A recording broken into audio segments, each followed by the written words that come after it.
Here's the hard truth about your last five-figure month. The industry wants you to celebrate, but 95% of creatives unknowingly accept a deal that costs them. Every month, a silent habit begins to chip away at your new freedom, leaving $10,000 plus on the table by year's end. It's not about earning more, it's about keeping more. Let's stop this cycle together, starting right now. Before we dive in, I want to be crystal clear. I'm a financial educator, not a licensed financial advisor. The ideas we talk about here are for educational purposes, to help you build awareness and ask better questions. This isn't personalized financial advice, so please always consult with a qualified professional for your unique situation. Okay, let's get into it. For so many of us, the core of this issue isn't in our bank accounts, it's in our minds. It's this quiet, almost sacred belief that our art and our commerce must live in separate worlds. We're taught, often indirectly, that talking about money somehow taints the purity of the craft. We obsess over the perfect kerning, the right color grade, the most evocative chord progression, but when it comes to pricing that work, we often freeze. We feel a sense of guilt, as if asking for what we're worth is a betrayal of our creative soul. This internal conflict creates a dangerous blind spot. Because we've separated the Kia creator from the Kia business owner, in our identity, we don't treat our income with the same intention we treat our art. When a big check comes in, that five-figure month we talked about, it feels like a lucky break, a bonus, rather than the predictable result of valuable work delivered.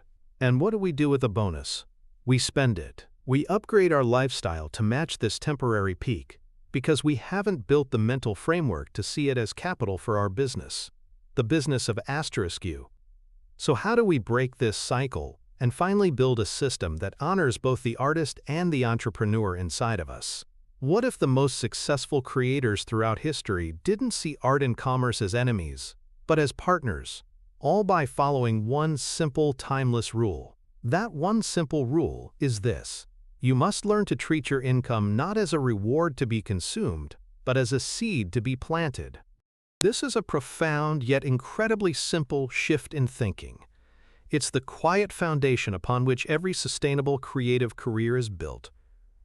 Think about it. A reward is finite. It's a prize for a job well done, something that looks backward at the effort you just expended. When you see a big client payment as a reward, the natural impulse is to consume it. You buy the new watch, you upgrade the car, you book the expensive vacation. This is lifestyle creep in its purest form. You're consuming the harvest from your last success, leaving your fields empty and hoping another good season magically appears. It's a reactive stance that leaves you vulnerable, always chasing the next gig out of necessity. A seed, on the other hand, is all about potential. It's a resource that looks forward. It's not meant to be consumed immediately. It's meant to be planted, nurtured, and multiplied. When you see that five-figure deposit as a bag of seeds, your entire emotional and financial landscape changes. The anxiety of what's next is replaced by the calm confidence of, what can I build? A portion of those seeds are designated for your taxes, so April is just another month. Another portion is planted in your retirement accounts, funding the freedom of your future self. Some seeds are reinvested back into your business, the business of you. To buy better tools that save you time, to take a course that elevates your skills, or to build a marketing system that brings in consistent work. This is why this principle is so critical for us as creatives. Our path is not a predictable, linear corporate ladder. It's a journey of peaks and valleys. The seed mindset is what transforms that volatility from a source of constant stress into a strategic advantage. The feast months are no longer just for celebrating. They are for planting. They are for building the financial buffer that allows you to weather the inevitable quiet spells with grace, not panic. This isn't about deprivation. It's the opposite. It's about a deeper, more resilient form of abundance. By planting these seeds, you are buying yourself the most valuable asset any creative can possess: sovereignty over your own time and talent. The freedom to say no to the soul-crushing gig. The runway to develop that personal project that could become your masterpiece.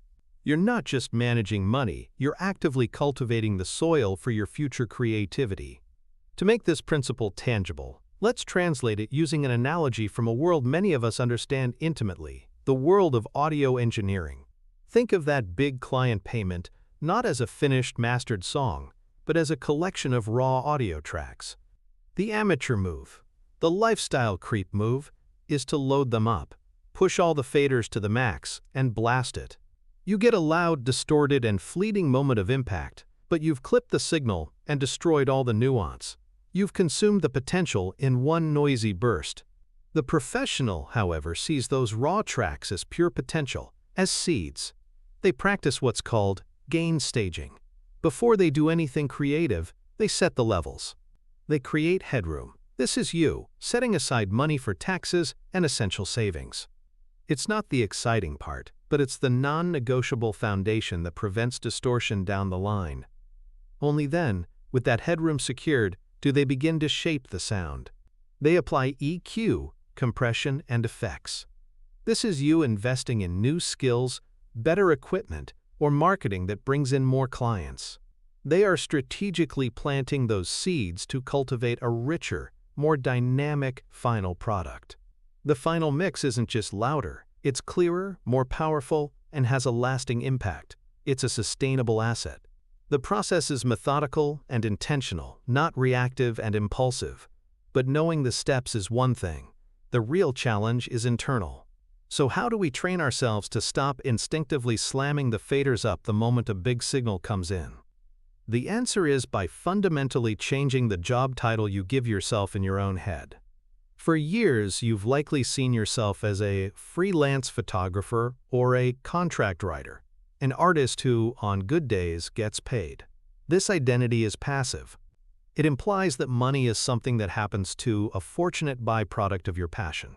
And when money feels like a gift, we feel entitled to spend it freely. The shift is to stop seeing yourself as just the artist and start seeing yourself as the CEO of your creative enterprise. You are not a freelancer. You are the founder and sole employee of your name, Inc. A CEO doesn't see income as a personal windfall. They see it as operating capital. Their primary job isn't just to create the product, but to ensure the long-term health and growth of the entire business. When you adopt this identity, your financial decisions become strategic, not emotional. You're no longer just saving money, you're capitalizing your business. You're not just paying taxes, you're managing your company's liabilities. This isn't about becoming a cold corporate suit. It's about taking radical ownership of your craft and career. This transition from a passive artist to an active creative CEO is the very engine that powers the seed mindset. It's the practical identity that makes intentional financial stewardship feel natural and necessary. So let's crystallize this philosophy into a simple, actionable blueprint you can put into practice the moment your next client payment hits your account. So that's the blueprint. It's not about complex spreadsheets, but a simple, profound shift in your identity.